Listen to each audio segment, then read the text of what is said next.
Robert Rich, evaluator number 7. Evaluator number 7, Robert Rich.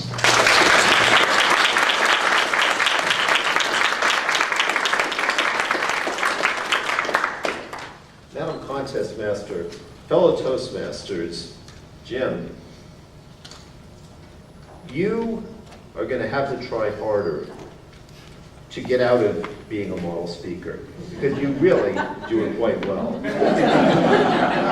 Your speech was funny, it was self-deprecating, and it made all of us laugh at the absurdity of some of the things that we do in Toastmasters.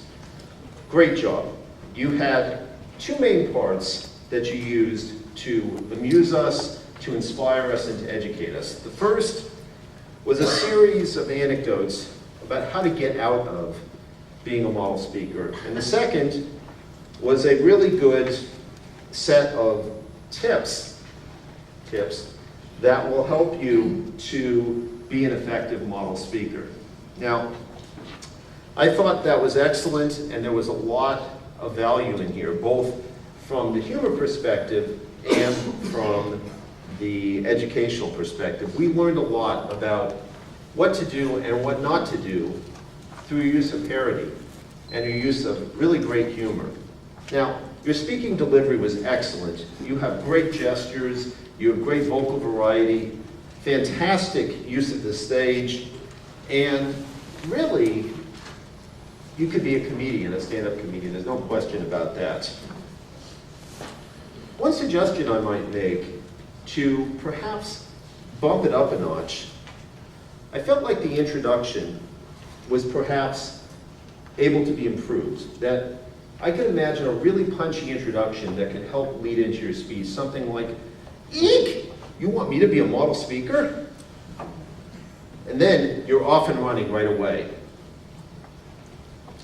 Another thing I might suggest is when you had your list of things that were the tips to do better as a model speaker, some of them were things you really should do, and some of them were things that you really shouldn't do.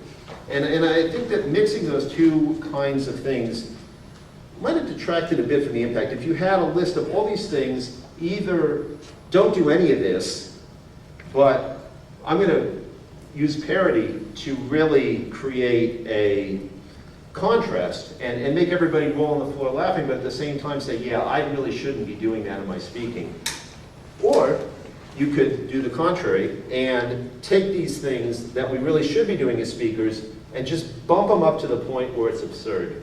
Either way, I think, could have led to a bit more push and a bit more educational value from your speech.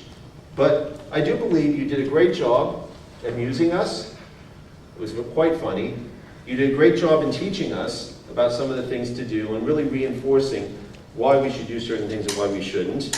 And you did a great job of inspiring us, because after all, you didn't put everybody to sleep with the module that you were presenting.